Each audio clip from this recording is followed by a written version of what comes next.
With you. And also with you. We continue listening to God speak to us from the Gospel in the tradition of John. Glory to you, Lord. Jesus said to the disciples, I am the true vine, and God is the vine grower, who cuts off every branch in me that doesn't bear fruit, but prunes the faithful ones to increase their yield. You are pruned already, thanks to the word I have spoken to you. Live on in me as I live on in you. Just as a branch cannot bear fruit of itself apart from the vine, neither can you bear fruit apart from me. I am the vine, you are the branches. Those who live in me and I in them will produce abundantly. For apart from me, you can do nothing. Those who do not live in me are like withered, rejected branches, picked up to be thrown into the fire and burned. If you live in me, and my words live on in you, you may ask what you will, and it will be done for you. And God will be glorified if you bear much fruit, and so prove to be my disciples. And this, my brothers and sisters, is the gospel, the good news of our salvation. Praise to you, Jesus Christ.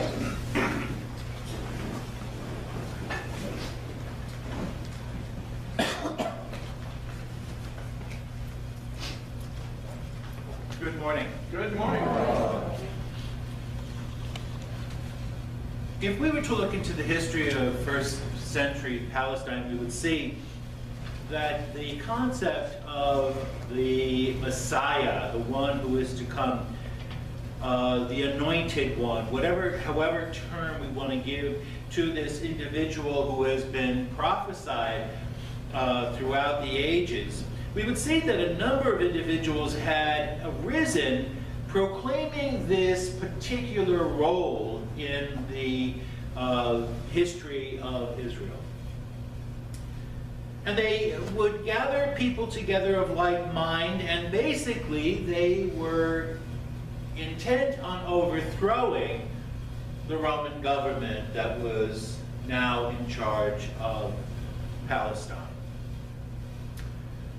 But one of the interesting things about these movements that sprang up, once the leader or leaders of these particular groups had been done away with, and very publicly and very painfully, the movement soon ended. Over and over again, people rallied together around a charismatic leader, and over again, this charismatic leader met with the same fate of those who came before him, that is crucifixion. The followers soon dissipated and went back to their former ways of life.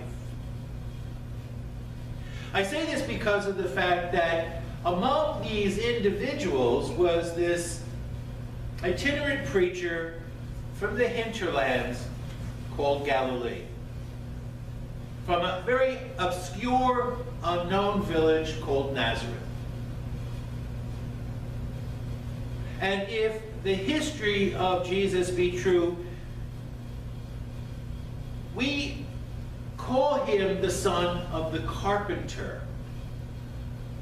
But if we study the words of the original Greek, the word that was used in translating in carpenter is more apt to be translated day laborer. And so we have this individual who probably did not know enough Hebrew to read the scriptures. Surely he did not have enough education to pen any letters. And in his early days, as he was living in this obscure little village, he probably had to travel outside of Nazareth, probably to Capernaum, or to other areas that were being built up to find labor for the day. And yet this individual, which we come to know as Yahshua ben Yosef, or Jesus the son of Joseph, we come to see that there is something different about this individual. Something different because he speaks, as the scriptures tell us, as one with authority and not like the scribes and Pharisees. And at one point in his life, the scholars believe that Jesus became a disciple of John the Baptist. And they say that because of the fact that as we read in Matthew's Gospel, when Jesus began his ministry, it was the same words that John spoke in the desert. Reform your lives, the kingdom of God is at hand. Now, we do not have any historical record of Jesus baptizing as we see with John the Baptist. But we do see him proclaiming the same message that John did. And in the scriptures we are told that after Jesus' baptism, he is led into the desert for 40 days to be tempted. Now, we do not know what happened at these 40 days. All we know is that he was tempted. And in John's Gospel, we have this section of this particular part of the early Gospels where he was tempted by the devil. He was brought up on a high mountain and shown all the glories of the world. He was tempted to turn stones into bread and cast himself off the pinnacle of the temple, and the angels would come and rescue him. These are fabrications of John to get people to believe, to understand the role of the Messiah. But be that as it may, we know that he did, or historically, somehow we believe that he went into the desert, probably to follow John the Baptist to continue learning. And then one day, after John is brought to prison, and out of jealousy, Herod has him executed, Jesus finds himself alone. But by this time, Jesus had gotten to know some of the disciples of John: Peter, James, John, Andrew, and a few others that had followed, or at least listened to the Baptist. And so we have now this young itinerant preacher, uneducated, and yet filled with the Spirit and speaking words that had not been spoken before. And he developed a following. He developed a following that was stronger and more persistent than those messiahs before him. Unfortunately, what we hear and see is that Jesus met with the same fate as those who came before him. Now, as a rebel rouser, as one who would cause trouble within the community, excuse me, we would not see Rome taking the horrific stance of having this individual crucified. Crucifixion was set aside for the most heinous crime, and that is sedition, the attempt to overthrow Rome. And it was something that was set aside so that it stood as an example to those who may think that they could overthrow this powerful nation of Rome in their land. And so we have this individual, not because he's a rabble rouser, not because he caused trouble in the temple, not because he spoke out for the poor, but because he was viewed as a seditionist, as one who attempted to overthrow the power of Rome in Palestine. And because of that, he was crucified. Now, if history were to continue, the movement would have dissipated soon afterwards. The disciples probably would have gone back to Galilee to continue their fishing and ventures. People would continue to live their lives, and the word of Jesus would be heard no more. But something interesting took place. It did not dissipate. It did not fade away, but it only became stronger. There was something that pulled these people together. And as we see in the early Acts of the Apostles, James becomes the individual who heads the mother committee, the mother community in Jerusalem. And James becomes the head of the disciples, not Peter. But be that as it may, as one scholar said, that is because of the fact he was known as James, the brother of Jesus.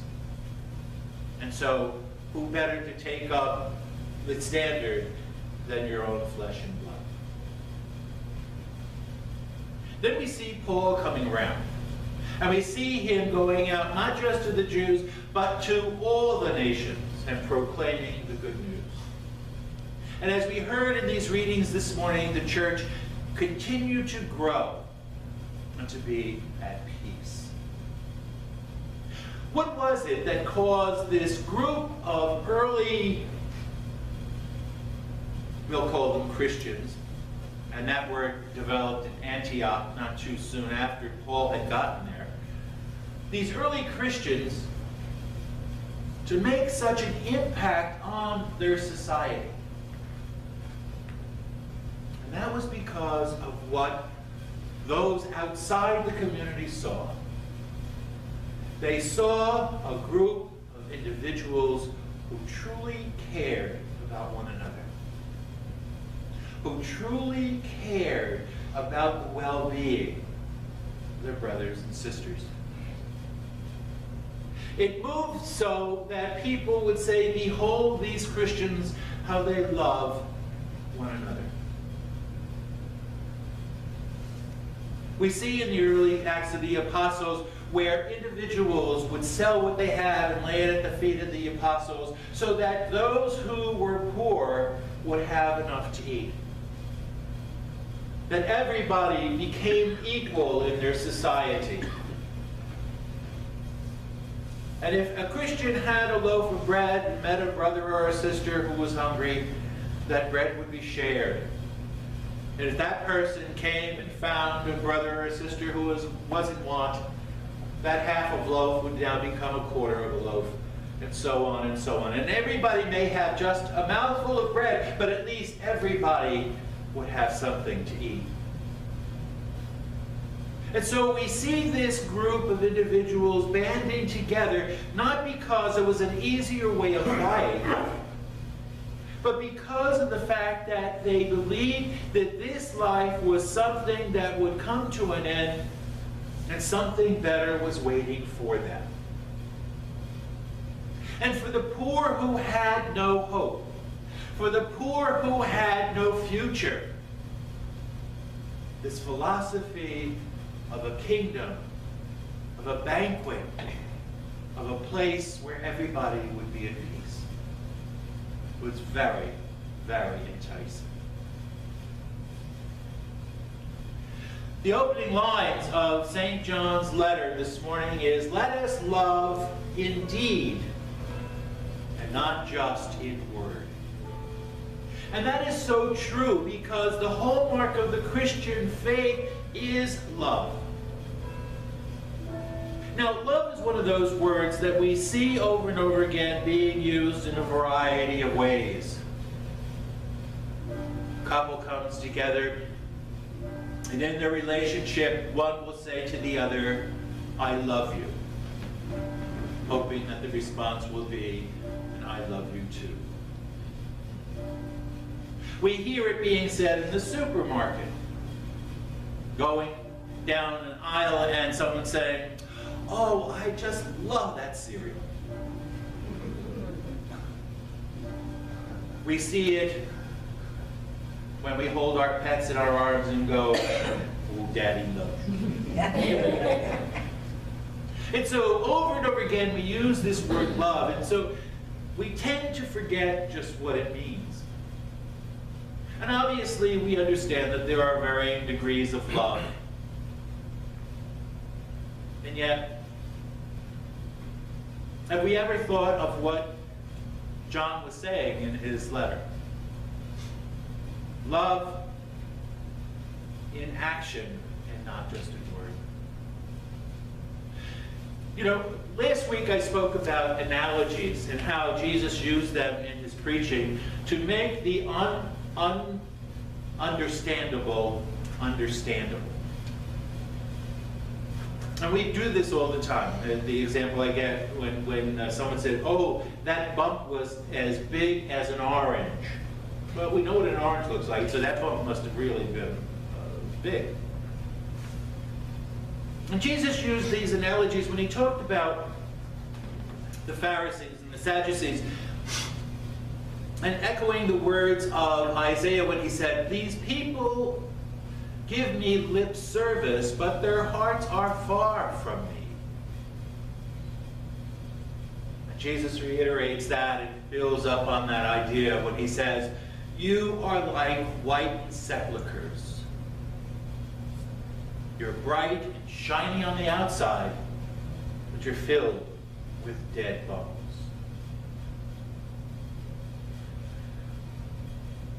We travel through this Easter season and we sing our Alleluias. Our minds are turned to an empty grave. We listen to the scriptures of the early church banding together and growing, becoming a force to be reckoned with because the Spirit of God is with them. We go through this Easter season remembering what God has done for us. That God has raised Jesus from the dead. We go through this Easter season listening to the words of Paul that we are now children of God, adopted sons and daughters, and heirs to the kingdom. We go through this Easter season being individuals sometimes who do not believe the tomb is empty, do not believe in the Spirit, and surely do not love as we are commanded. And so it takes us time to sit down and reflect on what we have and who we are and what we believe and what are we going to do about it. We are creatures who are very weak, and God knows that. That's the way He made us. But we are also creatures of determination if we want to be. And so the question that sits before us this morning and for the rest of this Easter season, and as we move into yet that other ordinary time, is what are we going to do about it? Are we going to go forth proclaiming the fact that the tomb is empty, Jesus is raised from the dead, and the Spirit has truly come upon us? Are we going to go around like individuals saying, yeah, so what? My brothers and sisters, we come together to proclaim. We are men and women who have been called, come from various ways of life, and called to a particular way of life. We as Christians believe we have seen the empty tomb. Now it is our job to go out and proclaim that Jesus Christ is risen from the dead, to the glory of God the Father. It is our turn to proclaim that to the world who waits outside our doors, hoping to hear words of hope.